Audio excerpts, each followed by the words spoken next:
Good evening, everybody. We're just waiting for Beth. We're talking about tonight's topic is about the inner child. When we have traumas and everything when we are younger. It seems that I haven't been on for a while, which I haven't because we've been having problems with StreamYard, and I'm really so sorry about that. Anyway, so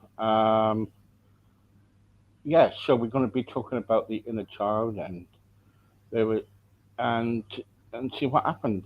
Um, we would love your feedback if you got any feedback. So yeah,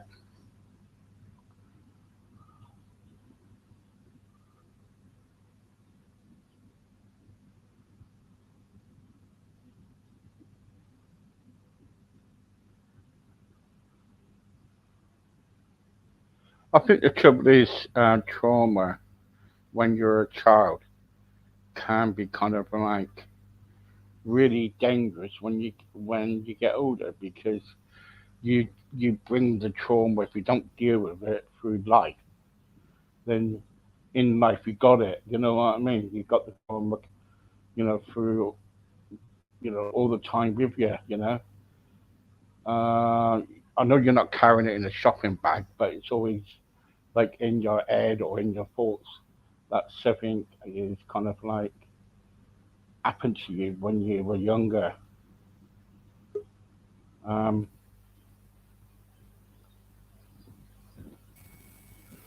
Hello, I'm so sorry I'm late. that's A bit okay. of a That's okay. hassle at this end. Right, sorry. Don't worry about it. Don't worry about it. But I was just saying, you mentioned to me today about the inner child and everything, and I was just saying about kind of like when you are young as a child and everything, and trauma kind of like kicks in. It could be like abuse, or it could be anything.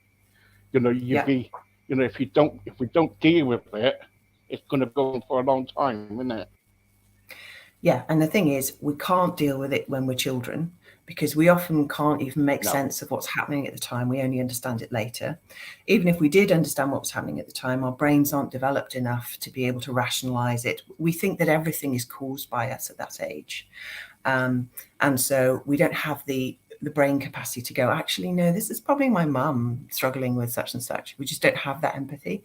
So you can't deal with it as a child. So you absolutely need an opportunity to deal with it as you grow, because otherwise that becomes your pattern for life, for relationships, particularly romantic relationships. And that's part of why I've been looking at it. I have, had a habit. I had an abusive childhood. I've done some inner child work before, but I was still having relationships which actually weren't that healthy for me. So it was time to look at that again and do some more work on that. Yeah. So what is the inner child working? Well, all I can do is sort of kind of give you a couple of examples of kind of what's happened for me, sort of thing. So what I've been doing at the moment is I'm reading this really great book. It's called, sorry, it's backwards probably on the screen. It's called How to Do the Work by Dr. Nicole LaPera, and it's a very good integrated approach, using all the latest science to actually, it's kind of like, oh, I've read all these self help, I'm supposed to do this, I'm supposed to be that, but how do I put it all into a sort of meaningful routine that I can actually get done in my busy day and make progress on and actually start to feel better? So it's that kind of thing. So it puts it all together, and the inner child work is essentially, um, I'm just gonna read from it if that's okay. Now let me Yeah, that's just check. fine. Yeah. I think it was page 127. I'm a bit disorganized tonight, and I do apologize. Right. Okay. So I'll just read quickly, but there are 7 inner child archetypes. So anyone listening can have a little listen and see if any of these resonate with you. And you may find that one or more resonate with you, depending on what your childhood looked like. So the first one is the caretaker. Typically comes from codependent dynamics, gains a sense of identity and self-worth through neglecting their own needs, believes that the only way to receive love is to cater to others and ignore their own needs. Mm. Second type is the overachiever. Feels seen, heard, and valued through success and achievement. Uses external validation as a way to cope with low self worth.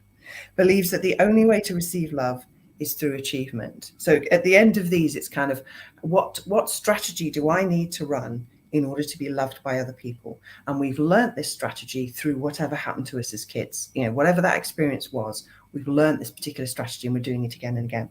Type 3, the underachiever. Keeps themselves small, unseen, and beneath their potential due to fear of criticism or shame about failure. Takes themselves out of the emotional game before it's even played, believes that the only way to receive love is to stay invisible. So that whole children should be seen and not heard kind of thing. Yeah, yeah. Type 4, the rescuer protector, ferociously attempts to rescue those around them in an attempt to heal from their own vulnerability, especially in childhood. Views others as helpless, incapable, and dependent, and derives their love and self-worth from being in a position of power. Believes that the only way to receive love is to help others by focusing on their wants and needs and helping them solve their problems. Does that sound familiar? Yeah, definitely. Um, Definitely. so type 4 is, type 5 is the life of the party. This is the always happy and cheerful comedic person who never shows pain, weakness, or vulnerability. It's likely that this inner child was shamed for their emotional state.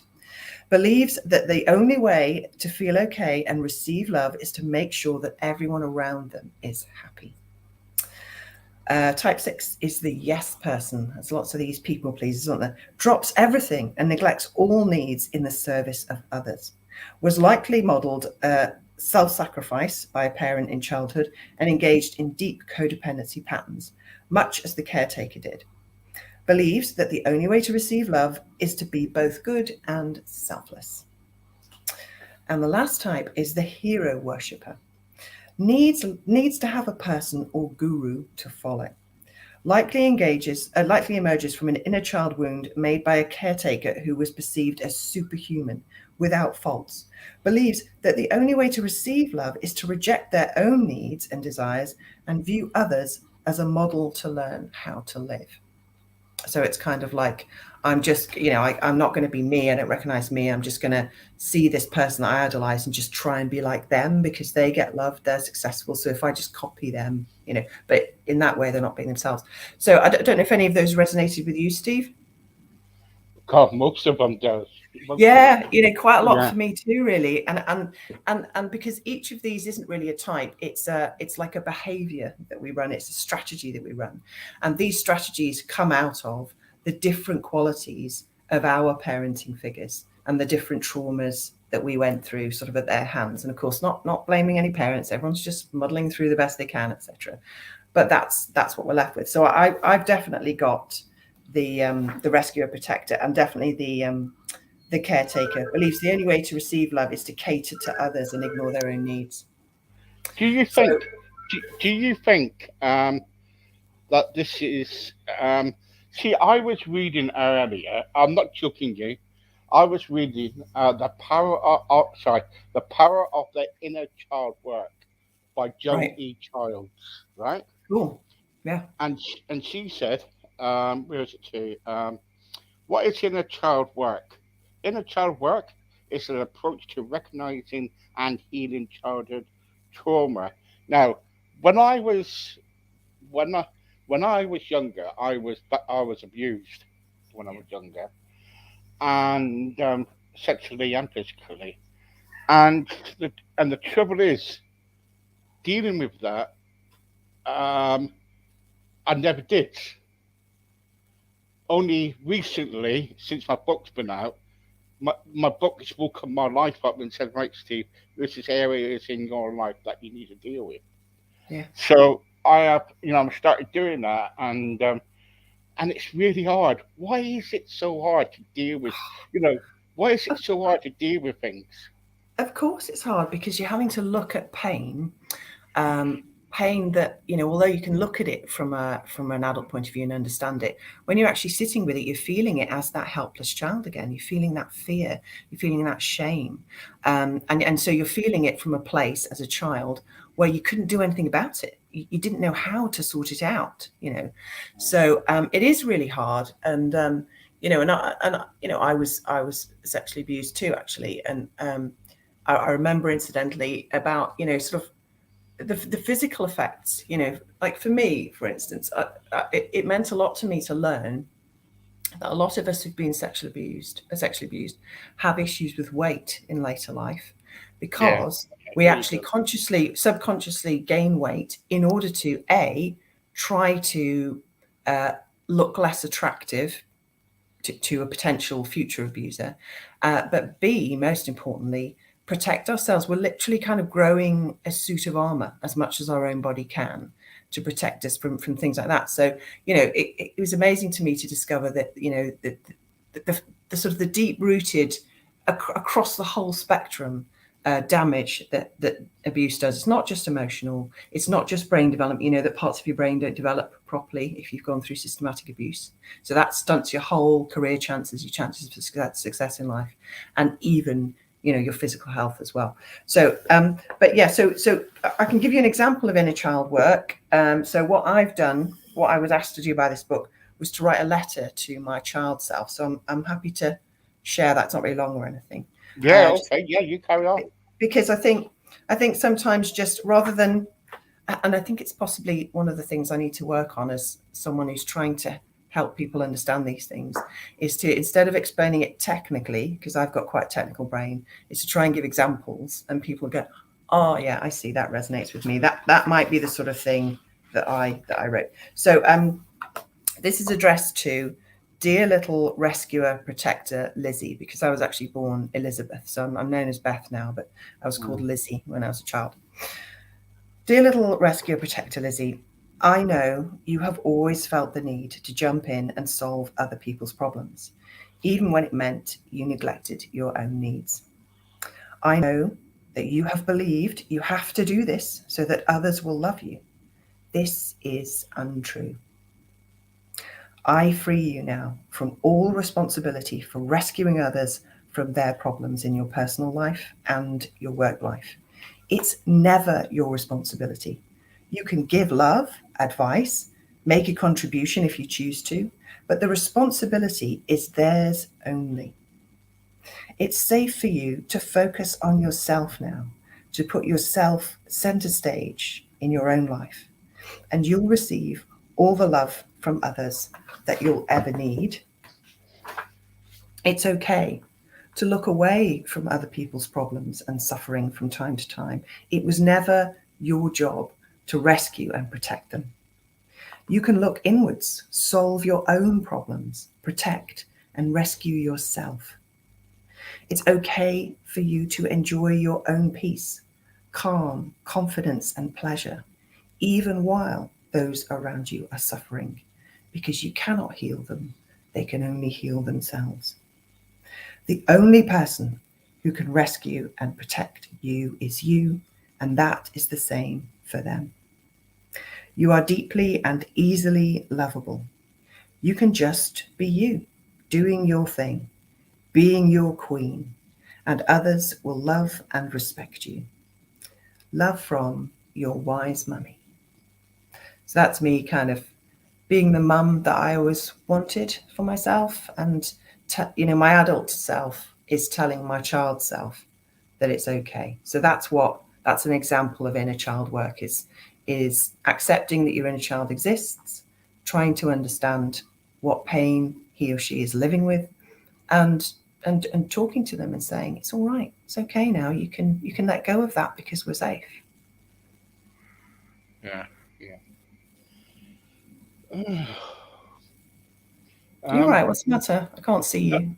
No. No. I'm okay. I'm okay. I'm okay. All right. How do we activate my, how do we activate our inner child then? Well, that's the thing, you see, um, that the problem we all have is that the inner child activates of its own accord, and it often activates inappropriately. So, you know, a lot of us who are, say, you know, yes, people pleasers or whatever, it can be constantly in activation. We can be in a relationship where, It's all about the other person's needs. It's all about, us getting gratification. I mean, actual endorphins and dopamine hits from running around after our partner. So it can be a continued state. Yeah. And in other senses, it can activate when we're in stress situations. So I mean, I am one of those people who sometimes, when I feel really backed into a corner, I've definitely thrown a tantrum like a 3-year-old. I've definitely started shouting and stamping around and slamming doors and things. Loads of us adults do it. And that is right there, our inner child. It's our inner child's going, I have to get out of this. I cannot tolerate this. I must stop this from happening. So you can see, I mean, road rage, if someone's beeping you behind or whatever, you're not going fast enough, and it's like, get out of the way, and that is them throwing a tantrum. That's their inner child. They feel ignored, they feel blocked, they feel suppressed in some way, whatever that trauma is for them, and that's their inner child acting up. So the problem is that we don't have control over what our inner child does, because our inner child lives in our unconscious mind, and it's triggered just like the fight, flight, freeze response. Those are the responses of the traumatized inner child. So the whole game is to build a relationship with our inner child so that we can begin to not control it, but to allow it to dial down those behaviors. Again, I've said this before, it's like training a puppy, right? So when you've got that puppy, you first get it home, it's just going to run around and wheel all over the place, right?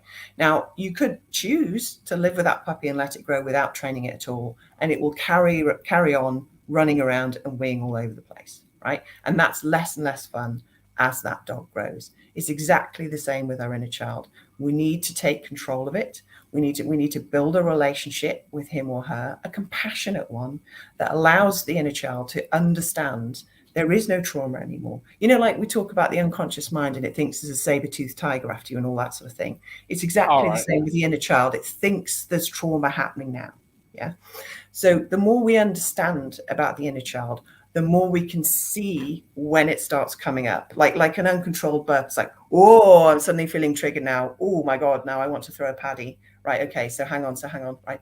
It's okay, right. So this is just because I always used to get shouted down when I was a child. So I'm just going to take a breath, and I'm just going to think about the situation I'm actually in. Do I actually really want to throw this paddy? Is it going to serve me? Is it going to resolve the situation? Is it going to increase the love and happiness in my relationship? And it doesn't mean you have to immediately go, oh, right, I'm all zen now, let's debate this. It may just be that you say, right, I can't engage constructively right now. I'm just going to leave the room, but I promise I'll be back and we'll talk about this later. Something like that.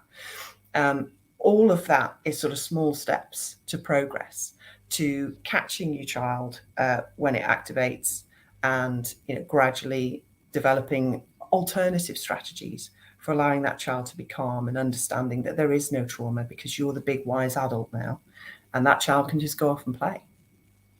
Yeah, but sometimes we don't want that child to come out to play anyway because of the trauma, isn't it? Yeah, it's very hard to look at the pain of a child. I think my first bit of inner child work was very difficult for me, because I all my life I've done talks on it. Also, I said about trying to be center stage. All my life I've struggled with the idea of the fact that I'm free to create the life I want. And it all stems from, I'm sure I've mentioned this before, but because we were a Catholic family, my mum had 3 kids in 3 years, and she had really bad depression. She couldn't cope with this. So she used to lock us in our bedrooms for hours at a time with a potty to keep us safe. And I would just sit on the bed and think about what I'd do when the latch was lifted, or I'd look out of the window and watch the cars going by and stuff. But I would look out of the window and I would wish that somebody would come and rescue me. I would wish that somebody understood what was happening and would come and help, because this happened, over and over again. And when she was going through really bad phases of depression, it would be day after day after day of never getting out, And so when I did my first inner child work, it was that image of that little girl looking out of her bedroom window at the cars going by that really was very profound for me. And I actually, I was in counselling doing this work, so definitely recommend a bit of CBT can be really useful. I created a visualization over time where I, the adult me, right, was the real mummy kind of thing, right? And I created a visualization where, so I saw it through the little me's eyes, and I saw this woman come into the garden, this strong, tall woman come into the garden, and she walked along the path and she started climbing up. I had the porch was under my bedroom. She started climbing up onto the porch, and she opened the window, and she was like, "Come on, it's okay. It's okay. You can come out now. I'm rescuing you. I am here rescuing you." And so little Lizzie was able to climb out, and then the mum, me, the mother figure, was able to just jump down and walk away from that whole situation. Just leave that whole miserable house, that miserable childhood behind. And I actually drew a picture. I was trying to find it, but I can't, I'm afraid. I drew a picture of the house was in the background, and there was adult me carrying younger me. I was probably maybe 3 or 4 years old, and just walking away, from that house. And that was incredibly profound for me. And that was how I first made friends with my inner child. And I'm able to have a conversation with her sort of whenever I need to. And there are times when she comes out now that's good. I'm able to be a bit more spontaneous than I used to be, a bit more playful, a bit more able to sort of take a joke and things, that all the fun parts that you get with a child. When that child's damaged, those fun, exciting, fun-loving parts of you, playful parts of you, spontaneous parts of you, they're sort of crushed and damaged as well. So I know that my inner child and my relationship with my inner child is a lot better than it was. But as with all self-development work, the more work you do, then there's like another layer to peel off. And the layer I've got to peel off now is how that inner child has taught me to do relationships. And the relationships I'm having aren't healthy enough for me. They're ones where I feel I have to fix the person in order for them to love me. And I know consciously that I deserve to just go around being me and be loved anyway. So that's kind of the specific bit I'm working on now. Brilliant. Tell me and tell everybody else, why is it important to connect to your inner self or your inner child? Well, because of course, from a neurological point of view, there isn't really a child in there, obviously. It's a representation by your brain of a collection of behaviors that were developed in childhood. And it's exactly like trying to run a computer on really old software that just can't do the job anymore, that gets you into, imagine if you were still using whatever it was, Windows 97 or something, and you're trying to work from home and run a business and stuff, and things are just crashing all the time, and your boss is getting angry, and it's just not acceptable anymore, and there has to be an upgrade, there has to be an update, and because you're in danger of losing your job, and going into poverty or whatever. Do you know what I mean?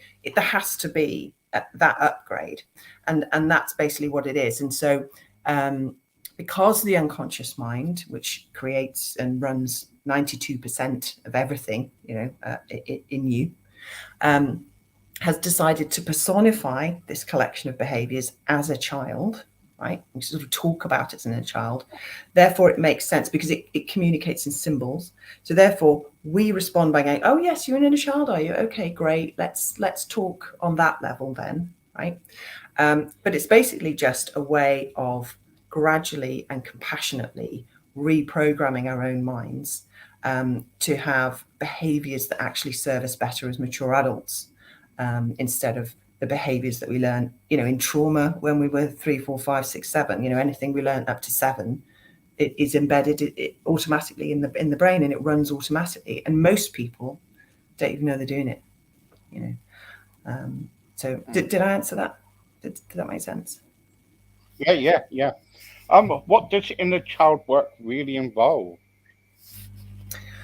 Well, as you quite rightly say, what it really involves is facing up to and sitting with some pretty unpleasant, traumatic, upsetting stuff.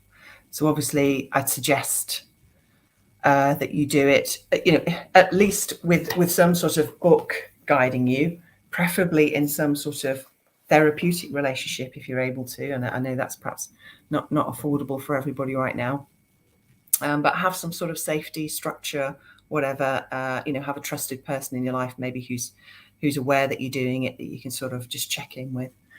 So it involves that facing it all, and then it involves the quite boring routine process of the reprogramming, which is every day, noticing when the inner child is acting up and having a reverse strategy. Okay, so you're doing X, are you? Right. We're not doing X anymore because X just gets it into more trouble. Here's Y. Let's try doing Y instead.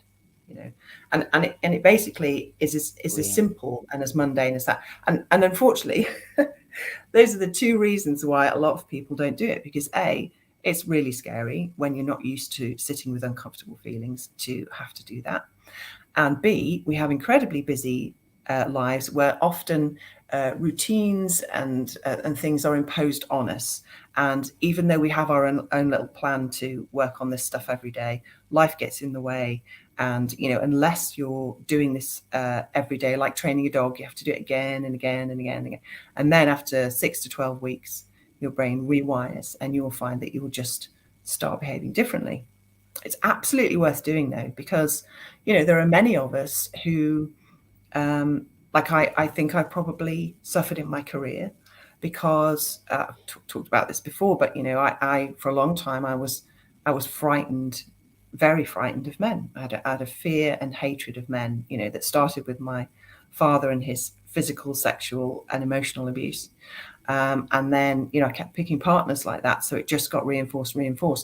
And I couldn't deal with male managers. So, it had a real impact on my wealth, my security, so these sorts of things do need to be addressed. Obviously, as parents, we desperately don't want to visit on our kids the sort of parental behaviors that we experienced. But if we're not watchful, we will start doing those automatically. Yeah, One yeah, of the things I have to watch in my parenting is um, I am a bit inconsistent with boundaries, which isn't helpful. It's not so bad now that they're teenagers, but I think probably I should have been a bit better at that. But because the other thing I have to watch is the rescuer protector person is when my kids come to me with problems, they often just want to cuddle and a kind of oh bless you, but I'm sat there going okay, have you tried this strategy? What do you think about doing that? And they've had to sort of teach me to just shut up and listen because they just need to be heard. are you Exactly trying that to kind of thing. be are you trying to be the counselor instead of a mum? I was doing that. Yeah, I was trying to coach my kids. Fortunately, my kids have enough about them, and I've obviously raised them fairly well because they were like, "Right, Mum, I see what you're doing. Okay, I see that you mean well, but I need to solve this problem. But what I want you to do is tell me it's going to be okay. But just sort of go, oh, bless you. That's hard, isn't it? And just do the sympathy bit." And I remember Evie saying to me, right, this is what you do, Mum. When I tell you something, you just sit there and go, mm, mm-hmm, mm. And so she was like, stop talking. Shh. And it took me a few months to learn it, but I'm much better at it now. And so they tell me a load more stuff. They come and then they sit with me and then they talk the problem through sort of in their own heads but out loud. And my job is to just shut up and be there for them. And then they think of a solution and then off they go again and do it. Mm, mm. Do they But still yeah, live I with could you have. then, are they? Sorry. Do they still live with you? Yeah, Evie's been living with my ex a couple of streets away, but obviously I see her numerous times, and I'm just Mm, having an extra bedroom made in the cellar so she can move in with me. She's moving in with me at the beginning of next month, which is very exciting. So yeah, brilliant, brilliant, we'll all brilliant. three be together again. Yeah, yeah. There's something else that I picked up while you were talking, and that Hmm. was um, about the kind of the emotional side of it. We all, it's not just kind of like the physio, but sometimes we go through the emotional. Now, what would happen if somebody wanted to? not to kind of like share it, because sometimes it's very difficult for people to, be emotional or show any Mm. emotion at all, don't they?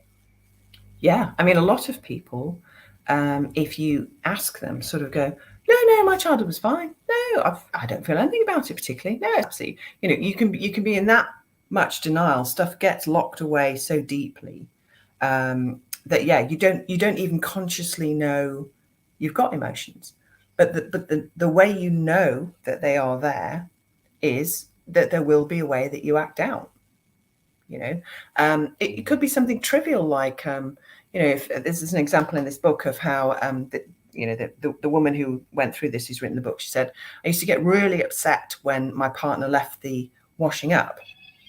It was a female partner, so it wasn't like a patriarchal thing. My wife would leave the washing up, and I'd be really annoyed and upset about it, and I'd be banging the works. Why has this happened again? And she realised, she traced it back to the fact that she wasn't seen at all as a child. She wasn't respected. She wasn't considered. So she felt so, because her mum had bad anxiety and was just sort of turned away all the time, just trying to focus on her own problems.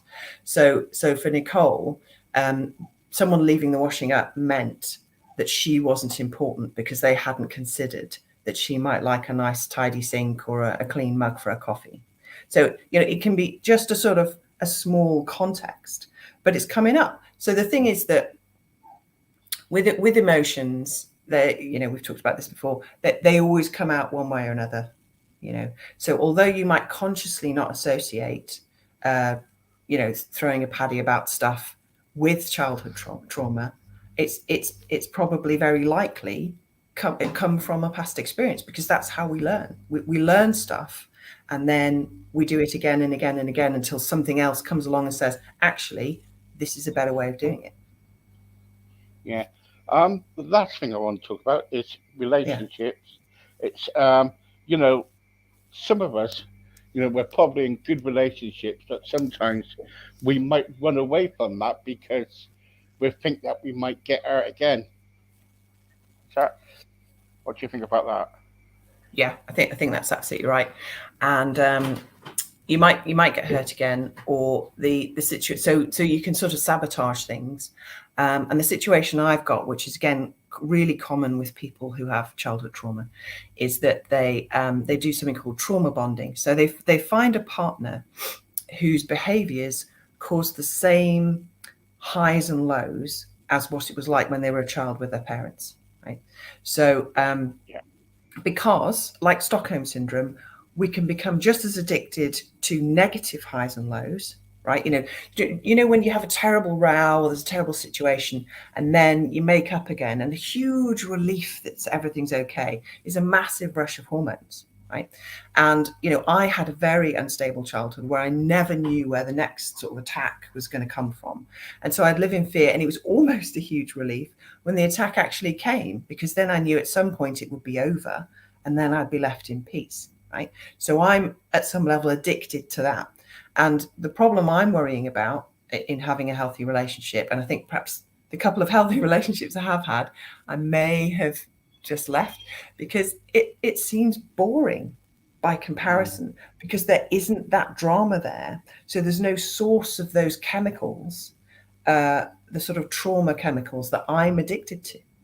So Yeah. I have to find a way, and I'll be much happier for it if I can just be addicted to, if I can just calm all that down and just be addicted to, peace, contentment, that sort of thing. So yeah. So again, in trying to be proactive about teaching myself how to have a healthy relationship, I'm aware of the fact that when things are going really well in that relationship, I might start to feel a bit bored and almost start to create a bit of drama just to try and get those chemicals going again, and that's really unhealthy. I don't want to be doing that to anybody else. But a lot of us do that. We feed off each other's energy. We use each other unconsciously, of course, unconsciously, to get what we need, to get our needs Mm. met, and we end up manipulating people we love very much sometimes to get those chemicals going on. Does that make sense?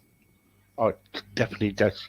Beth, Yeah, thank you so much. That really, pleasure. really out to me tonight too, and thank you so much for that. Tell everybody how they can contact you.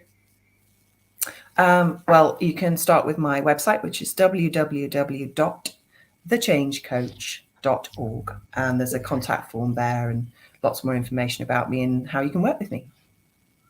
Brilliant. Thank All you, right, Beth. take care, Thank lovely you so much. Steve. Thank you. All right, Bye. bye. Bye bye. Bye. That was Beth Penfold. I'm going to be back around about 8 with a wonderful